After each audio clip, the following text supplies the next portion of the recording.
ఉపాధి హామీ చట్టాన్ని నిర్వీర్యం చేసే కుట్ర చేస్తున్న మోడీ, కేంద్రం తన నిర్ణయాన్ని తక్షణమే ఉపసంహరించుకోవాలని డిమాండ్. మెదక్ ఎమ్మెల్యే మైనంపల్లి రోహిత్రావు. పేదలకు ఉపాధి కల్పించాలనే మంచి ఉద్దేశంతో కాంగ్రెస్ పార్టీ నేతృత్వంలో యూపీఏ ప్రభుత్వం ఉపాధి హామీ చట్టాన్ని తీసుకువచ్చి పని కల్పిస్తే దానిని నిర్వీర్యం చేసేందుకు కేంద్రంలోని మోడీ సర్కార్ కుట్ర చేస్తోందని మెదక్ ఎమ్మెల్యే డాక్టర్ మైనంపల్లి రోహిత్రావు మండిపడ్డారు. స్కీమ్ను మార్చడం అంటే పేదల పొట్ట కొట్టడమేనని విమర్శించారు. పార్టీ పిలుపు మేరకు ఎమ్మెల్యే ఆధ్వర్యంలో కాంగ్రెస్ శ్రేణులు కలెక్టరేట్ ఎదుట ఆందోళన నిర్వహించారు. ఈ సందర్భంగా ఎమ్మెల్యే మైనంపల్లి రోహిత్రావు, డీసీసీ అధ్యక్షుడు రెడ్డిపల్లి ఆంజనేయులు గౌడ్ మాట్లాడుతూ, మహాత్మా గాంధీ గ్రామీణ ఉపాధి హామీ పథకం పేరునే కాకుండా దాని ఆత్మ, అమలు విధానాన్ని మార్చేలా కేంద్ర ప్రభుత్వం వ్యవహరిస్తుందని విమర్శించారు.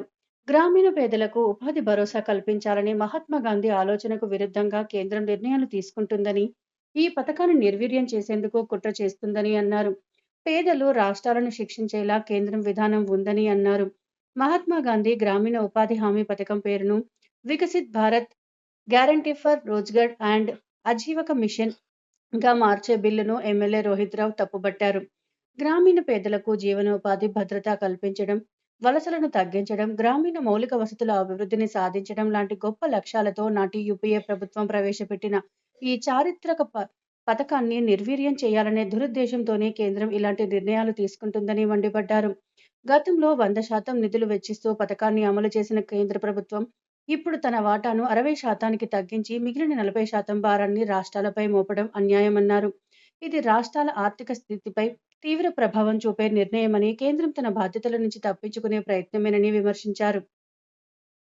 రాష్ట్రంలోనే కాదు, ఆనాడు అమ్మ సోనియా గాంధీ గారు అన్ని పర్యటిస్తున్నప్పుడు తర్వాత ఒకటి ఆమె కనిపించింది ఏంటంటే, ప్రతి రైతు, ప్రతి కూలి బిడ్డ రోజు తర్వాత కూలి దొరకక మనం అట్టడుగున్న స్థాయిలకు, కింది స్థాయిలకు ఈరోజు బడుగు బలహీన వర్గాల బిడ్డలు బీహార్ కానీ ఉత్తరప్రదేశ్ ఉన్నప్పుడు అమ్మ చలించిపోయేప్పుడు జాతీయ ఉపాధి హామీ పథకం పెట్టి అప్పుడే తర్వాత ఈరోజు ప్రతి ఒక్కరికి కూడా 365 రోజులు పని ఉండే విధంగా తర్వాత ప్లాన్ చేసుకొని పెడితే ఈ రోజు బీజేపీ వాళ్ళు వచ్చినాక అలాంటి మన పేద ప్రజలకు ఒక జీవనోధారమైన పథకాన్ని పేరు ఆ రోజు ఎందుకు పెట్టినారు మహాత్మా గాంధీ పేరు అంటే, ఈ దేశం కోసం, దేశ ప్రజల కోసం, ఈ మన ఏదైతే అణగారిన వర్గాలు ఉన్నాయో అణగారిన వర్గాల పక్షాన వారు నిలబడి ఈ జాతి కోసం పనిచేసినాక వారికి సార్థకతంగా నిజంగా కూడా అర్హులు వారు అని చెప్పేసి ఆ రోజు పెట్టుకోవడం జరిగింది.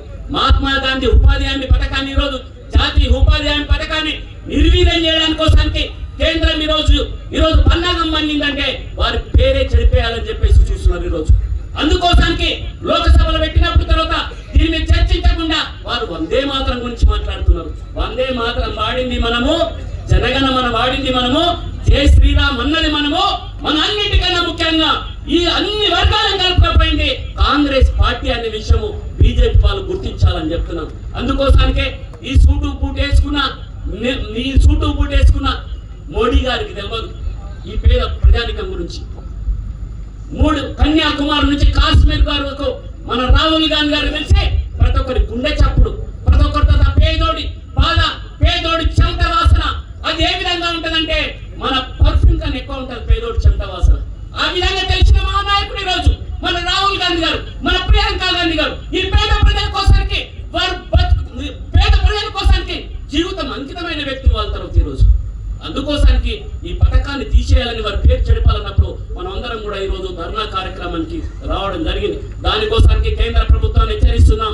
ఈ రోజు ఈ ధర్నాతో కాకుండా మిమ్మల్ని కూకుటి వేళ్లతో ప్రతి గ్రామాన ఈ జాతీయ ఉపాధి పథకాన్ని మహాత్మా గాంధీ పేరు తీస్తే మీ పడతామని హెచ్చరిస్తూ ప్రతి కాంగ్రెస్ కార్యకర్తని కాకుండా పార్టీలు అతీతంగా కూడా తరలిస్తారని చెప్పేసి గుర్తు చేస్తూ ఈ పథకాన్ని వారి పేరు మీద కొనసాగించాలని డిమాండ్ చేస్తూ ఈ ధర్నా కార్యక్రమం చేయడం జరిగింది. ఈ రాష్ట్రానికి వచ్చినట్టయితే